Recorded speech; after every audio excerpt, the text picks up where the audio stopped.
আসসালামু আলাইকুম। আমার স্ক্রিনে যেই ছেলেটিকে দেখতে পাচ্ছেন মোহাম্মদ মারুফ মৃধা, তার বয়স 22 অথবা 23 বছরের মতো। সে একজন মানসিক প্রতিবন্ধী। তো সে কিছুদিন আগে হারিয়ে গিয়েছিল। তার বাবা মা হারানো বিজ্ঞপ্তিটি দিয়েছে আর কি। তো আমি একজন সোশ্যাল মিডিয়ার কন্টেন্ট ক্রিয়েটর হিসেবে আসলে আমার নিজের দায়িত্ববোধ থেকে আমি মনে করলাম যে এটা আসলে একটা রিলস না বা এটা কোনো শর্টসও না, এটা আসলে নিজের দায়িত্ববোধ থেকে আমি আসলে এটা করতে চাচ্ছিলাম যে আমার একটা রিলসের মাধ্যমে বা আপনার একটা শেয়ারের মাধ্যমে যদি এই ছেলেটা তার বাবা মায়ের কাছে ফিরে আসতে পারে, তাহলে তার বাবা মা ছেলেটাকে ফিরে পাবে। তো এই ছেলেটার বাড়ি মূলত হচ্ছে বরিশালে, বিবিসি রোড 5 নং ওয়ার্ড।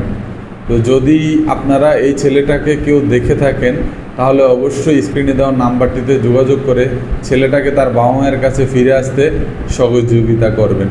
এটাই কামনা করছি। ধন্যবাদ। আল্লাহ হাফেজ।